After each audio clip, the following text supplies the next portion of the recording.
many countries, especially the Muslim majority countries, have taken a very antagonistic position against people who are homosexual, people who have other orientations that they think the normal.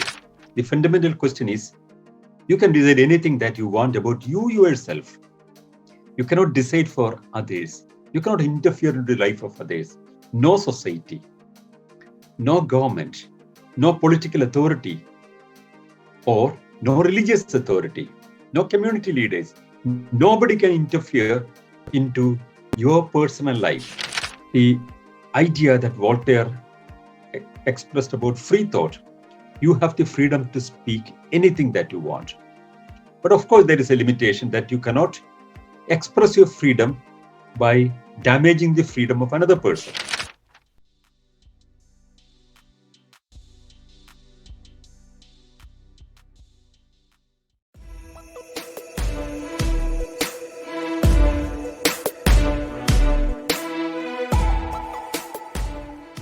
Hello everyone and welcome to the meeting with Sanal Edamaruku. I am Shubhi Sinha, heading the youth wing of Rationalist International. We have been conducting these Zoom conferences for successfully for quite a few years now. I would like to welcome each and every one of you. And please note that in this session, our Zoom and Clubhouse both will go simultaneously. So once we move to the question answer round, we will take up questions from both the platforms.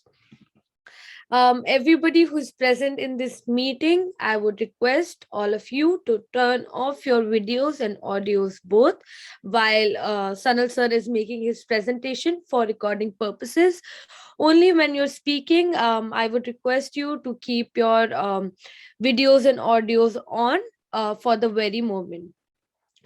So now if we come to the topic for today, it is who is afraid of the rainbow. When we talk about rainbow in this context, it symbolizes the LGBTQ community. It is also the Pride Month, actually. All civilized societies accept that it's a natural orientation of people and also the choice of people and whom they want. People should not be discriminated against their personal choice. However, as BBC reported, I will read it out to you. Authorities in Saudi Arabia have been seizing rainbow colored toys and children's clothing, which they claim encourage homosexuality. One official said the items contradict the Islamic faith and public morals and promote homosexual colors targeting the younger generation. It is comical yet painful to read how some cannot choose how they want to live or what their personal preference is. A society should be more tolerant. Freedom of choice is crucial. What will they do if there's rainbow in the sky? How will they confiscate something so a phenomena so natural? For all this, I would like to welcome Mr. Sanal Edamaruku to join us and tell us more about his stance and what he perceives out of this whole situation. We welcome you, sir. Thank you, everybody. One of the first things that has been catching my attention was the reports coming about Saudi Arabia, as Shubi rightly said, of confiscating children's toys from shops and from everywhere possible. Why? Because they have the colors of the rainbow. Well, it's well known that there is a toy company which has the name Rainbow also. And one of the most beautiful things on the sky that we see is a rainbow. There are poems and poems about rainbow, and children everywhere in the world celebrate rainbow as a great, beautiful thing that they can see on the horizon. Now, the symbol of all these different colors, the rainbow, is also identified with the LGBTQ movement or the Pride movement. For some reason, that they cannot explain than taking some clue from their old texts. Many countries, especially the Muslim majority countries, have taken a very antagonistic position against people who are homosexual, people who have other orientations that they think the normal. The ground reality in all parts of the civilized world is going in favor of accepting the rights of people, accepting the choice of people, accepting the desire of people to live the way they want. Earlier, some time back, when a person had a different sexual orientation than the commonly taught things, it was considered as a sin, as a mistake, as a mental ailment, or something that is a crime. The well-known story of Alan Turing is not to be told to anybody because that's almost like a legend now. But still, if anybody who hasn't heard of Alan Turing and the famous story about him, Alan Turing was one of the predecessors of modern computer, or the idea of artificial intelligence. He was a British man who lived and supported the British intelligence department during the Second World War and helped them to identify the codes of the German army. In a way, he was instrumental for the victory of UK or Britain in the Second World War. A master brain, a very intelligent person, a very articulate person, Alan Turing was later identified to be a person with a different sexual orientation or having a boyfriend. That was considered not acceptable to the British society then. Back in 1945. And he was arrested for having a male partner. And at that time, there were only two options for him to choose from what is given to him. Either to accept the punishment, he would be convicted and he would have imprisonment and he would lose his job and his career.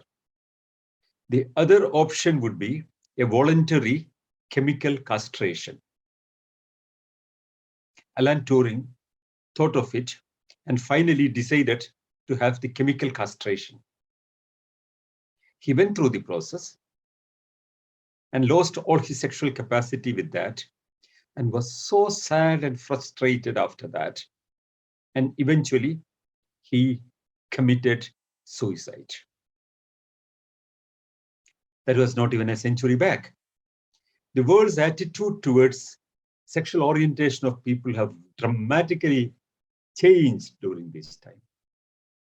People started understanding one of the major mistakes that we had all this time. And people started recognizing the right of people, choices of people, and their orientations. Now, in most of the developed countries, if somebody feels intimate to a person of the same sexuality, or if he has a different kind of sexuality than others would think, the wide spectrum, whether he's a lesbian or a heterosexual or a homosexual, whatever way, the way he wants, it all would be respected, and that would be left as people's choice. And more about that, if anybody discriminates them because of their sexual orientation, that became a social mistake. But not only social mistake, now a criminal mistake. You cannot discriminate anybody on the basis of race, on the basis of their religion, on the basis of their faith, on the basis of their gender, and not on the basis of their sexual orientation. Still, a lot of people dislike and hate people with different sexual orientation. People have a fear about them. And from where this fear comes from where it comes. One of the major traditions in the Semitic faith asserts the hatred of God against the homosexuals. The story in the Old Testament of Sodom and Gomorrah, speaks about this God's wrath against people with a different sexual orientation. So the etymology is not very well known, but the story is as follows. There were two places, namely Sodom and Gomorrah, where there were a lot of people who were homosexuals, and the God did not like it. So he sent his representatives, and he wanted to see for sure that what he heard was true. And in the Old Testament, the God is very curious about the private life of people. And he watches the whole thing, and he sends his representatives, and the representatives report him back that everything is bad here, and people are indulging in homosexual activities, and therefore God has to punish him. So God decides to punish the people of Sodom and Gomorrah. But he had a very devout person there, Lot. Lot and family, God had a preference. God always prefers people against the other people. And he asked Lot and his family to escape from the city before he burned down the city and killed all the people, because many of them were homosexuals. So Lot had two daughters and their husbands and a wife. That was his family. So the husbands of Lot's daughters refused to go with them to escape from this city. But eventually, the husbands won't go, but Lot, his wife, and two girls would leave the city, because God would be now burning the city. But God has very strange conditions also. He said nobody should look back when they go while leaving the city. If they look back, they would turn into pillars made of salt stumps they would become. And Lot's wife was very curious. While walking, she looked back. What I wonder, she becomes a big piece of salt. Okay, she's lost, and Lot and his daughters escape from here. This is a story in the Old Testament. But this story is not only in the Christian Old Testament, but also in the Judaic Old Testament.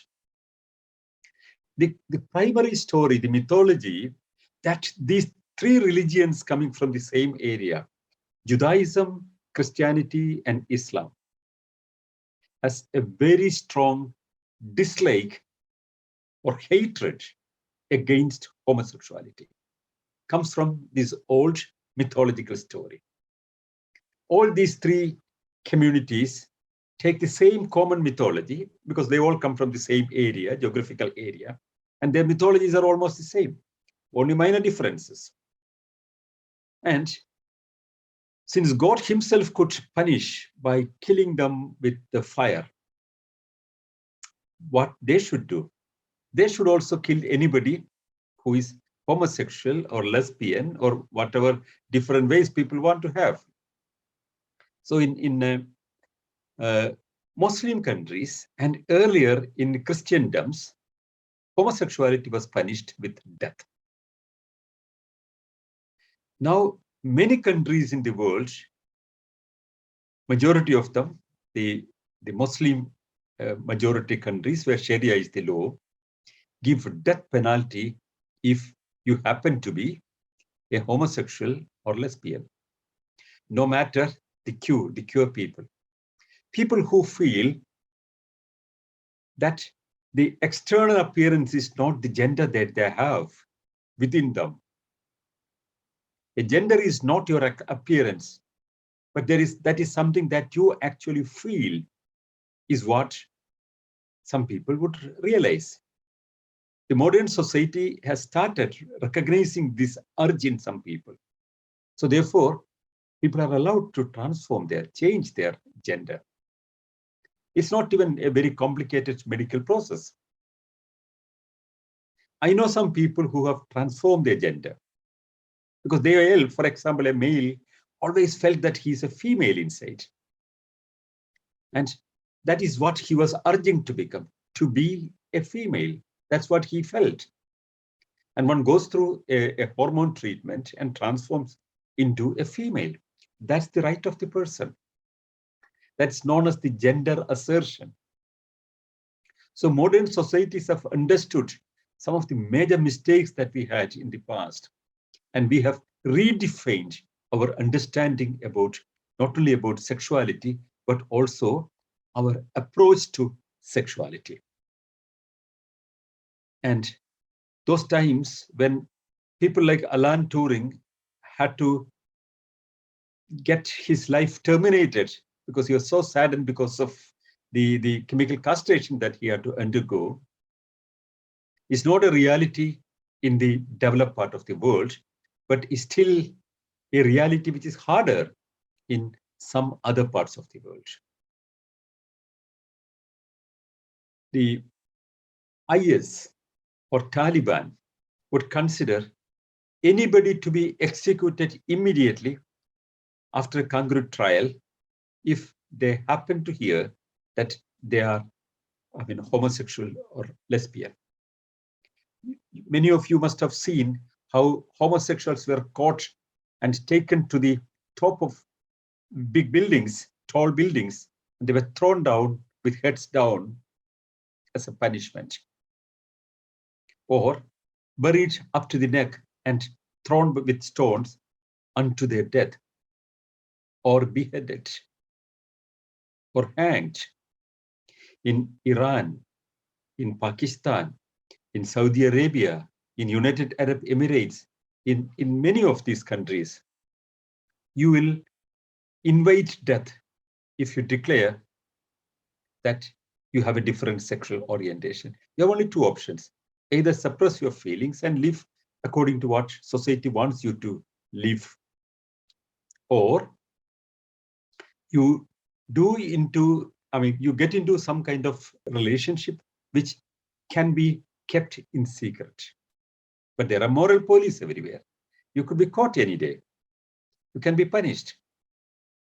In countries which are not coming with the Islamic background, which had, for example, the Victorian values, like the Britain, what that was earlier, many of the colonies also had similar laws. In India, which followed the British criminal laws that was established in 1860, till recently had a law which would criminalize homosexuality and which would give you imprisonment. There was a very famous case in India. A couple, both men who were living together, were caught by an angry mob, and they were taken to the police station, and they found that these people were living together, and they fought the case, pressing that it was their fundamental right to choose what they want. And the case was decided on their favor. And you know who went against that with an appeal? The state government. There was an appeal against that by the government itself.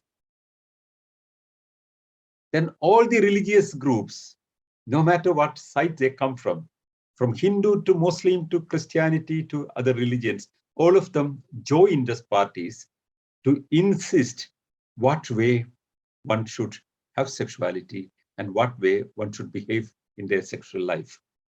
Finally, the laws have, to a great extent, changed in India.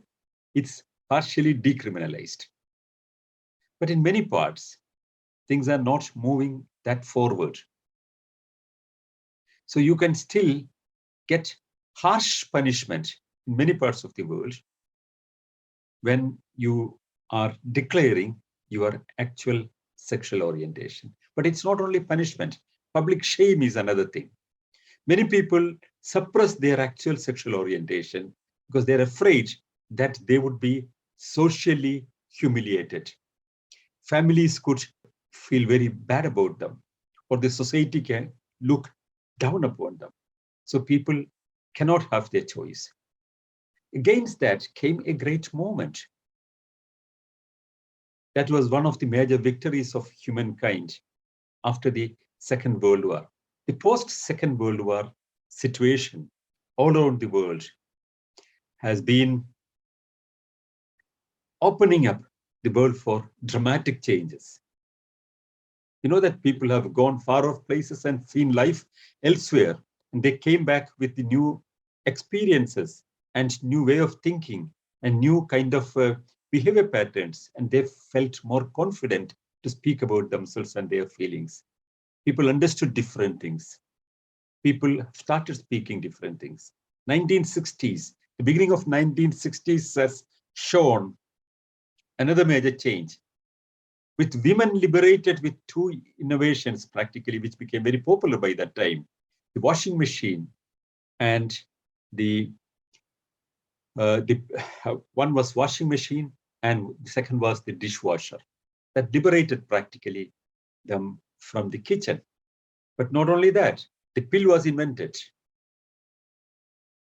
The contraceptive pill has dramatically changed the whole world's idea about the role of women. Now, till then, it was the decision of the man that decided whether she should have a child, and if she had, when she should have the child. It was not her choice. He still had a condom, but it was his choice to wear it or not. The woman had no way to decide for herself, to decide about her body, to decide about what she wants with her life, to decide if she wanted pregnancy or not, to decide if she ever wants a child at all or not. That became possible when she could take a pill a day and she could control or regulate her pregnancy. That has changed the world practically. That has changed. You know, that's such a small pill, but that has really, really changed a lot of things. Women got liberated in many parts of the world simply because they could use a pill. They could decide for themselves. But also many other things in 1960s, the great student movement, the anti-Vietnam movement, a lot of things have changed the approach of the world. A new era of freedom came up. People started speaking more openly. Our own understanding about people's life and people's choices got new dimensions. We started recognizing the right of people to have their sexual orientation. Earlier, if people were sent to mental asylum or to correction centers if they had a different sexual orientation, now at least some people started looking with an approval note, because, well, that's their choice. What's the business of the society in that? And eventually, states have changed their laws to accept or decriminalize people living together without having opposite genders or what people want. For example, polyamory relations became legal in Maryland. I mean, you cannot imagine these kind of things in 1950s, for example. So this was a big, big, big change that happened in the last, say, something like 60 years, this dramatic 60 years. And within this period, what we have seen included a conscience that slowly develops against homophobia. Homophobia is not only, it's like a people who are afraid of homosexuals or people who are hating homosexuals, who want to discriminate homosexuals. That's termed as one of the biggest social crimes like racism. Homophobia is a crime in many countries. You cannot discriminate anybody because of his or her sexual orientation. So that became a major part of the value system that we developed. So the value system, as we all know, is keeping on updated. There is no universal value that would remain for centuries and centuries without any change. Every time when we understood more things, when we have seen more things, when we realized our past mistakes, we corrected and modified our value system. Societies evolved and transformed with their new ideas. The new value system started reflecting in the new laws. And many countries have agreed to get people their permission to marry, even if they were not of the same gender. There are people who can adopt children if they were gay couple or lesbian couple or any other kind of gender that they are living together. That would not force the children to follow their sexual orientation, because what parents do in their life with their proximity or intimacy to another person of a different gender or same gender is their choice, because it's something that is inherent in them, the orientation of them. Also, a new awareness came that homosexuality is not all about sexuality. It's about being together. It's about being, it's about having a sense of intimacy. It's about feeling close to somebody. That's primarily, the human relations are primarily relation between people, how they feel close to each other, how they feel comfortable in the other's presence. That's the whole idea. Whether they eat together, whether they travel together, whether they indulge in sexuality, whether they, listen to music together, it's all their business, it's their choice, and society has nothing to do with it. It's not only sleeping on the same bed and having a sexual relationship. So that is why there are families who have unconventional gender or unconventional orientations. Those all are natural, and world has started understanding that. In most of the Scandinavian countries, you can marry. If you belong to, for example, two men can marry, two women can marry, one can marry from a wide spectrum. For example, if you take of the gender from anywhere, people can select each other. Many discrimination points were nullified. For example, in most of the Scandinavian countries, but not only in Scandinavian countries, but also in Switzerland, also in Japan, in many other countries, you can live a decent life without being intimidated, without being bullied, without being criminalized, and with dignity. And any kind of discrimination became a crime. If you belong to a special geographical area, you cannot be discriminated. If you belong to, if you speak a different language, you cannot be discriminated. If you have a different way of dressing, you cannot be discriminated. And because if you are too young or if you're too old, you cannot be discriminated because of that. And many earlier criteria that people used to discriminate people, that all went off. And that included people having, different sexual orientation than what the majority of the people have. So homophobia, like racism, like any kind of, xenophobia, this became a crime which is established. So I have two good examples which I have seen and felt very happy how people are recognizing the rights of other people. On the Pride Day, the year before Corona pandemic broke out, there was a huge demonstration in Helsinki.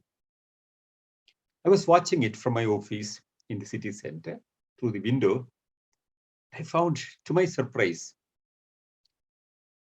on the front row, was the Prime Minister of Finland. He was participating in the Pride Parade to reassert his commitment for their rights, to respect that.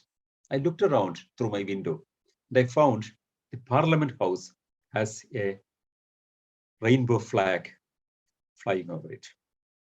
The Central Railway Station had a rainbow flag flying over it. All the national banks had a rainbow flag flying above it. That was a political decision in Finland to recognize and respect the rainbow, the wide spectrum of people's choices and their orientations. All colors are equal. All orientations are equal. All preferences are equal. That's your private business.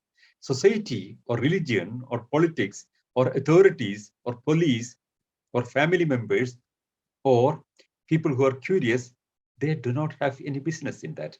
It's their right. That's what it is. Later, I heard that the Canadian Premier also has been leading, like in Finland, a demonstration on the Pride Parade, clapping and dancing, in front of this demonstration. It's a kind of a stamping of acceptance. But another major surprise that I had was the head of one of the top leaders of the Evangelical Lutheran Church. The old powerful church in Finland was the Evangelical Lutheran Church. Though the church has gone out of any serious relevance in Finnish life, they still are part of one old tradition, which some people still follow them, and they have some kind of social recognition. Many people believe that they represent the faith. And Catholic Church, as you all know, is damn against any kind of, different orientation. Though once the present Pope said that people can still have, live together and they need not be sinners by doing so. There was a big wrath coming from the Catholic community and the Catholic hierarchy against that opinion expressed by the Pope, because some of the popes are little more serious and they have some common sense, but the community is still going on the path of what they have been taught from the Bible. And if you go to the Bible, that's something I've been sometimes very strangely thinking. In Bible, it is said in this story that the people of Sodom and Gomorrah were burned by God because God did not like it. This is a sin that God will punish them with death of fire. After that, the story continues. Lot and his two girls go and live in a cave. They don't know about other people around. The story, as narrated in the Old Testament, is as follows. The girls discuss. We don't see any men, and we don't have children. And if this goes like this, so our continuity will be over. So we should have children. So therefore, they conspire. The sisters make a conspiracy, and one of the elder one, they get the father drunk, and the elder one goes and sleep with Lot, and she got pregnant. Then the next day, they again get the father drunk, and the younger one go and sleep with the father. She also gets pregnant. So Lot's, continuation, the family tradition continues with these girls getting impregnated by the father. It's a mythology. I don't think that these stories are real. These are mythological stories. But the mythological stories also have some kind of an influence of the faith of those times. Homosexuality was to be punished with death, but someone sleeping with father, or in a way, the incest was not taken that kind of a sin, because God did not punish them for that act with fire or death. It's simply narrated as something happened in the Bible. And just before that, God is so angry because people have been homosexual. But when there is incest, that's not taken as such a sin. Though incest was already considered a mistaken sin in the Judaic tradition, this was taken lightly because on a situation, it could be different. The comparison, that's what I was thinking, both the stories, but both the mythology, but comes from a time, from a certain kind of faith. So incest was considered lesser a crime, and homosexuality was considered harder a crime. And the second one, the latter, would call for death penalty. Now, in Saudi Arabia, if anybody who has a different orientation is calling for death, and they're so afraid about homosexuality. Why are they so afraid about other sexual orientation? What's their problem? Why they're so worried about that? Why do they want to look into the bedroom of other people? Why can't they live simply peacefully with whatever they want? The problem is sexuality and sexual freedom, when it is stopped, it's a way of political control. If you look at any conservative political society, it uses suppression of sexuality as a tool to suppress people.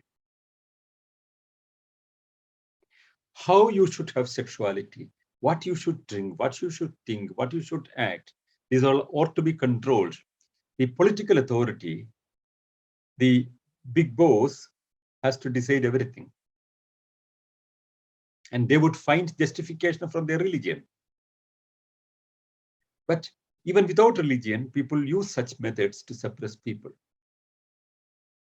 Can two people indulge in a sexual relation before their marriage? It's a crime as per the Islamic tradition. You can be stoned to death. Can one have a relationship if one got interested in somebody else? You're in a marriage already. Can one think of something else? I mean, from times immemorial, people have been thinking, in different ways than it was expected from them. People sometimes found somebody interesting outside. Sometimes marriages broke. Sometimes that remained still, that continued. The marriages remained. Still they found partners outside. But these all existed and happened from times immemorial. All our old literature, all our old religious books, every part of human imagination and human fantasy spoke about such things, which means such things existed always. So we have to live with it. If you found a system like marriage, it has its advantages and it has its own limitations. We try to find some way, some position that is fitting to us. That is why I would always find the great quote from Bertrand Russell from the books Marriage and Morals. Marriage is nothing but a contract between two people. And what are the laws? What are the conditions? What are the terms of agreement are to be decided between the parties in that marriage? It can be different from one contract to another contract. It can be different from one couple to another couple. It's their business and their contract, and the laws are decided by they themselves. That's precisely what Bertrand Russell has been trying to tell in his book, Marriage and Morals. So, accepting the ground realities is one thing, and sticking to conventional ideas is a different thing. But you can choose what you want. But the fundamental question is, you can decide anything that you want about you yourself. You cannot decide for others. You cannot interfere in the life of others. No society, no government, no political authority, or no religious authority, no community leaders. Nobody can interfere into your personal life, into your choices, into your orientations, into what you want to do with your life. The majority of the things that are criminalized now are baseless. These are part of something that is a baggage from the past. A modern and civilized society would think in a different way. The classical definition of a government, the least governed government is the least governing government is the best government. And the least interfering government is the best government. Laws have to change. Laws have to be rewritten. And many things that we unnecessarily criminalize have to be removed. Only when something is done that will damage public interest and social, life of other people, that should be criminalized. And the majority of the things that are criminalized, we have to look critically many times to ascertain whether we want to consider that as a crime or leave it as people's freedom. The idea that Voltaire expressed about free thought, you have the freedom to speak anything that you want. But of course, there is a limitation that you cannot express your freedom by damaging the freedom of another person. Or you can stretch your hand to both sides. Nobody can stop it. But you have to be careful. If the nose of the other person is on the other side, you cannot stretch it that way that hit on the nose of the other person. That's the only limitation of freedom of speech. No violence, no crime advocacy. Otherwise, everything is part of freedom of speech. Similarly, no violence to the society, no enforcement of your power on other people without their rights, but in between what people decide, in between what people want. Consenting people, if they are adults, it's their business. Of course, the widespread freedom that is coming up in the new world has one major limitation. You cannot use force in any kind of relationship. Even in a friendship, you cannot use force. No matter, whether it's sexuality or not, you cannot force any special food on some people. People have to choose for themselves. Similarly, what you want and what you want to share with another person is a business between two people. It's their freedom, and that's to be respected, and society has no business in that.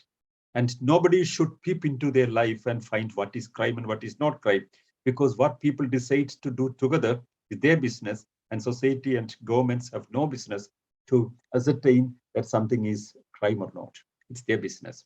So freedom of choice, freedom of your sexual orientation, freedom of your desire fulfilled the way you want it without damaging the society are all to be respected in a modern society. And that is what is represented in the symbol of the rainbow. If anybody is afraid of the rainbow, they can go and hide or close their eyes. But they should not stop the rainbow. Let there be all colors. Let people decide what color they want. Let people make their own choices. Political authorities should look into decision making, policy making, and implementation of law and order. And they should regularize their activities to the least possible, and they should not interfere into the lives of people.